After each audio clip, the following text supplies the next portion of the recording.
नमस्कार, मैं हूं दीपक तिवारी और आप देख रहे हैं इंडिया टीवी 24 की खास पेशकश चुनावी चर्चा, जिसमें आपका स्वागत है। और चुनावी चर्चा में आज चर्चा करने के लिए हमारे साथ समाजवादी पार्टी के प्रदेश सचिव दीपक रंजन साहब मुखातिब होते हैं और बातों का सिलसिला शुरू करते हैं। दीपक जी, आपका बहुत बहुत स्वागत है इंडिया टीवी 24। नमस्कार दीपक जी, जिस तरीके से देख रहे हैं कि आगामी विधानसभा के चुनाव की कुछ महीने शेष बचे हैं और सियासी बयार तेजी के साथ बहना शुरू हो गई, बिना कोई लाग लपेट के सीधा सवालों पर आते हैं। जिस तरीके से देख रहे हैं दीपक भाई, आपकी बसपा सुप्रीमो मायावती दलितों की रहनुमाई कर रही हैं। ऐसे में ओवैसी साहब आए उत्तर प्रदेश के अंदर और 100 सीटों पर अपने कैंडिडेट उतारने की बात कहने लगे।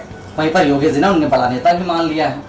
दूसरी तरफ मायावती जी ने क्या किया कि ब्राह्मण कार्ड खेला, ब्राह्मण सम्मेलन के रूप में उन्होंने ब्राह्मण ट्रंप खेला। ऐसे में क्या लगता है आपको कि सपा की जो साइकिल है वो किस गति से जो है 2022 में अपने आप को दौड़ा सकेगी? देखिए, समाजवादी पार्टी निरंतर जो है पिछले 5 सालों से दौड़ रही है, चल रही है। और समाजवादी पार्टी के लोग जो है विगत 5 वर्षों से, जब से भारतीय जनता पार्टी की सरकार बनी है, समाजवादी पार्टी के लोग जो है भाजपा की नीतियों सिद्धांतों से जो जिस तरीके से आज जनता उबी हुई है, उसके खिलाफ सिर्फ और सिर्फ आपको समाजवादी पार्टी के कार्यकर्ता नेता ही आपको सड़कों में नजर आ रहे हैं। और बाकी सबकी अपनी अपनी पार्टियां हैं, हर आदमी आए, उनका स्वागत है।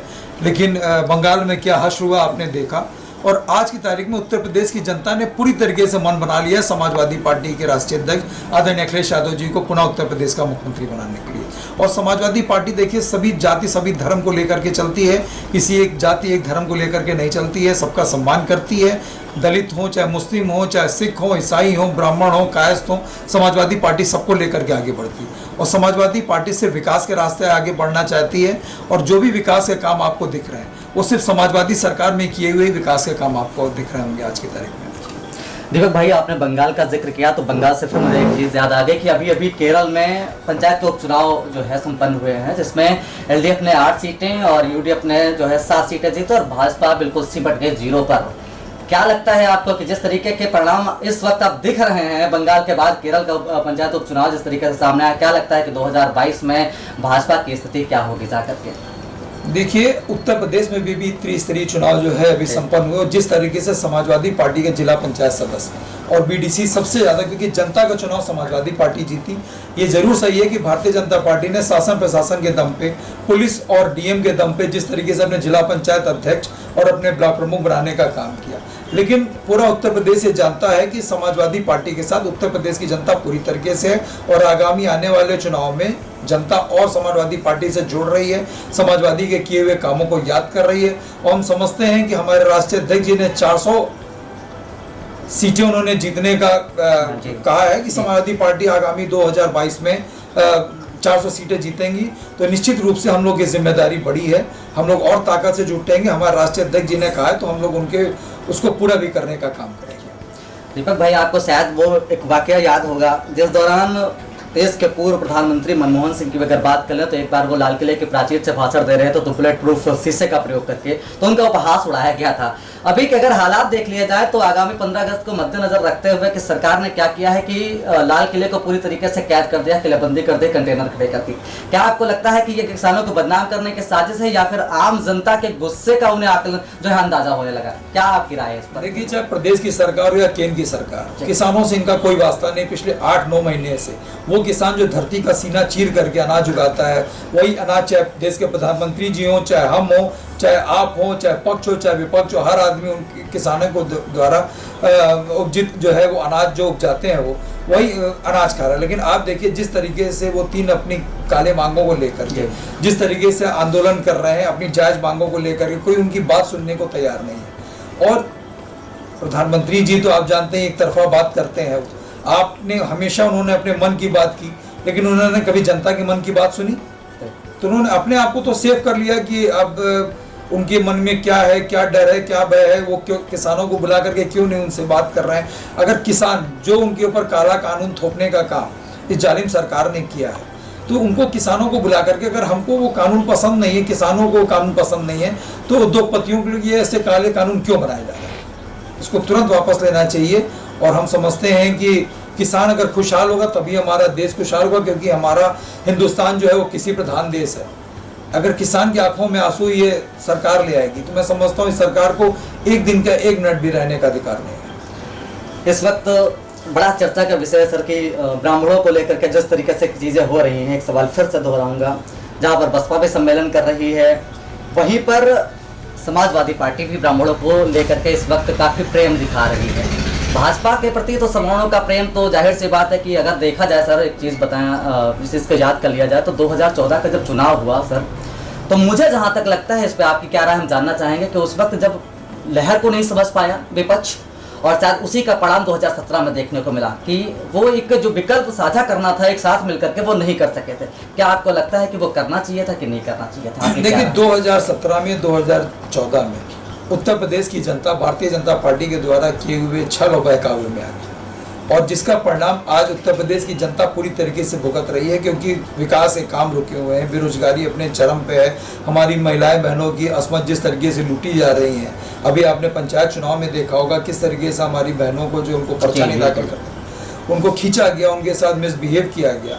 तो उस टाइम जनता कहीं ना कहीं अपने आप को उनके बहकावे में आ गई। उनको ये लगा कि शायद समाजवादी पार्टी ने जो विकास के काम किए उससे कहीं ज़्यादा भारतीय जनता पार्टी जो विकास के काम करेगी, क्योंकि केंद्र में भी इनकी सरकार है, इनकी उत्तर प्रदेश में भी अगर सरकार बन जाएगी तो फंड की दिक्कत नहीं होगी, एनओसी की भी दिक्कत नहीं होगी। लेकिन आज की तारीख में उत्तर प्रदेश की जनता पूरी तरीके से अपने आप को ठगा और छला हुआ महसूस कर रही है, और जिसका परिणाम है कि आने वाले 2022 में जनता बड़ी आस और उम्मीद भरी नजरों से अखिलेश यादव जी की तरफ देख रही है, और पुनः जो राष्ट्रीय अध्यक्ष जी ने 400 का फिगर दिया है उसको हम लोग पूरा करने का काम करेंगे। वर्तमान सूबे के आकार योगी, यानी योगी बोले तो योगी आदित्यनाथ कहते हैं कि नंबर 1 सिटी है, स्मार्ट सिटी। सर किस स्थिति में, किस वे में, किस दिशा में है, ये हम आपसे जानना चाहेंगे। आप लखनऊ बहुत दूर मत जाइए, आप सिर्फ लखनऊ, चूंकि उत्तर प्रदेश की राजधानी है, उत्तर प्रदेश हिंदुस्तान का सबसे बड़ा राज्य है, आप सिर्फ लखनऊ में अपने इस कैमरे को लेकर के घूम जाइए, आपको लग जाएगा कि जो भी विकास के काम आपको दिख रहे हैं, चाहे वो रिवर फ्रंट हो, चाहे वो कैंसर इंस्टीट्यूट हो, चाहे स्टेडियम हो, चाहे शहीद पथ हो, चाहे आपका घंटा घर हो, पुराना लखनऊ हो, जितने भी डेवलपमेंट के काम आपको दिख रहे हैं वो सिर्फ और सिर्फ समाजवादी सरकार के किए हुए काम दिख रहे हैं। भारतीय जनता पार्टी ने स्मार्ट सिटी की बात करते हैं, वो अगर एक काम उनका किया हुआ आपको दिख रहा हो, JPNIC हो, ऐसे अनेक काम समाजवादी सरकार में ही किए हुए हैं। तो हम समझते हैं कि अगर 2022 में हमारी सरकार समाजवादी पार्टी की सरकार बनती है तो वो तो सिर्फ कहने का काम कर रहे हैं, लेकिन समाजवादी पार्टी करने का काम करेगी। सर याद आया मुझे कि कामों को लेकर के जब बात हो रही तो एक चीज़ मुझे याद आई कि अभी हाल में ही अगर जो देखा जाए तो पंडित रमादीन शर्मा जो समाजवादी पार्टी से जुड़े थे, एक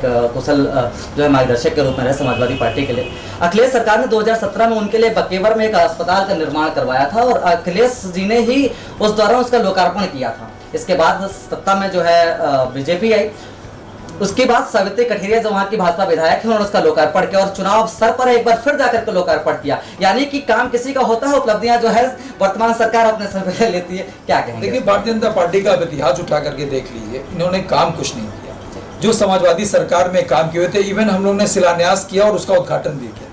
समाजवादियों ने जिस समाजवादी सरकार में आदरणीय हमारे राष्ट्रीय अध्यक्ष अखिलेश यादव जी ने उस टाइम मुख्यमंत्री थे, निवर्तमान मुख्यमंत्री, उस टाइम उन्होंने जिन चीज़ों का शिलान्यास किया, चाहे वो मेट्रो रही हो या ऐसी बहुत सी अनेक सी योजनाएं रही हो, उन्होंने शिलान्यास भी किया, उद्घाटन भी किया। इस सरकार ने उसी उद्घाटन पे उद्घाटन करने का काम किया, और ये तो इनकी नीति रही है। लेकिन जो भी काम रुके हुए हैं, जो इस सरकार में नहीं हो पा रहे हैं, हम समझते हैं वो सारे काम समाजवादी सरकार में ही होंगे, और किसानों का हक भी समाजवादी सरकार में उनको दिलाने का काम समाजवादी पार्टी के नेता आदरणीय अखिलेश यादव जी करने का काम करेंगे। सर एक अहम सवाल और रखेंगे कि जिस तरीके से आप देख रहे हैं कि वर्तमान में चर्चा का विषय बना है, गर्म मुद्दा है, सपा के राष्ट्रीय अध्यक्ष अखिलेश यादव जी भी ये कहते हैं कि आजम खां साहब के ऊपर जो मुकदमे किए गए वो साजिशन किए गए। तकरीबन अगर देखा जाए तो शतक पार हो चुका है उनके ऊपर जो है मुकदमों का, साजिशन किए गए, और वर्तमान में देखा जाए तो उनकी रिहाई मंजूर हो चुकी है। कयास भी लगाए जा रहे हैं कि आगामी 4 हफ्तों के अंदर वो बाहर हो जाएंगे। आपको क्या लगता है कि आप कोई हस्तक्षेप सरकार का होगा उनकी रिहाई को लेकर के, किसी तरीके का मतलब जो उसमें फिर से एक बार बाध्यता उत्पन्न करने की कोशिश की जाएगी, फिर एक बार साजिश रची जाएगी? क्या इसके परिणाम आ सकते हैं? आपकी क्या राय है इस पर? देखिए आज हमारे नेता सद्य आजम खान साहब का जन्मदिन भी है। मैं उनके दीर्घायु होने की कामना करता हूं, और मैं चाहता हूं कि जल्द स्वस्थ होकर के हम लोग के बीच में आए और इस जालिम सरकार के खिलाफ वो जो है मैदान में कूद करके लड़ाई करें। और जैसा कि आपने देखा होगा कि माननीय न्यायालय में समाजवादी पार्टी पूरा विश्वास करती है, और माननीय सर्वोच्च न्यायालय से उनको बहुत सी चीज़ों में, बहुत से केसेस में रिलीफ मिला, क्योंकि सांच को आँच नहीं, सत्य परेशान हो सकता है लेकिन पराजित नहीं हो सकता। ये सरकार उनको कितना भी प्रताड़ित करने का काम करे, छोटे छोटे मुकदमे उनके ऊपर लादने का काम करे, लेकिन मैं समझता हूं कि सारे मुकदमों से सुप्रीम कोर्ट ने उनको बरी कर दिया है और ये सरकार अभी उनको और उनके बेटे को कुछ पुराने मामलों में फिर लपेटना चाहती है। लेकिन हम समझते हैं कि हम लोग न्यायपालिका में हम लोग विश्वास करते हैं और निश्चित रूप से आज नहीं कल, जैसा कि आपने 4 हफ्ते में कहा, हम तो समझते हैं 2-4 हफ्ते में ही, 2-3 हफ्ते में ही जो है और वो बरी हो जाएंगे और बहुत जल्दी हम लोग के बीच में आएंगे। इंडियन टीवी 24 के माध्यम से समस्त प्रदेशवासियों और समस्त देशवासियों को क्या संदेश देना चाहेंगे? देखिए, ये सही है कि हमारा देश 15 अगस्त को आज़ाद हुआ था और कल आज 14 पूर्व संध्या है स्वतंत्रता दिवस की। मैं पूरे देश और प्रदेशवासियों को इस स्वतंत्रता दिवस की ढेर सारी हार्दिक शुभकामनाएं और बधाई देना चाहता हूं। मैं चाहता हूं कि अगला जो 15 अगस्त हम लोग मनाएं तो लोकतंत्र भी बहाल हो चुका हो, ये सरकार भी जा चुकी हो और हम लोग जो है एक स्वतंत्र रूप में हम लोग जो है वो स्वतंत्रता दिवस 15 अगस्त 2022 वाला हम लोग मनाने का काम करें। बहुत बहुत धन्यवाद दीपक जी, इंडियन टीवी 24 को समय देने के लिए। इंडियन टीवी 24 की खास पेशकश चुनाव चर्चा में समाजवादी पार्टी के प्रदेश सचिव दीपक रंजन साहब आज हमारे साथ चर्चा कर रहे थे। अगली कड़ी में फिर किसी शख्सियत के साथ हम मौजूद होंगे, तब तक बने रहिए हमारे साथ और देखते रहिए इंडियन टीवी 24 पर। दीपक तिवारी के साथ।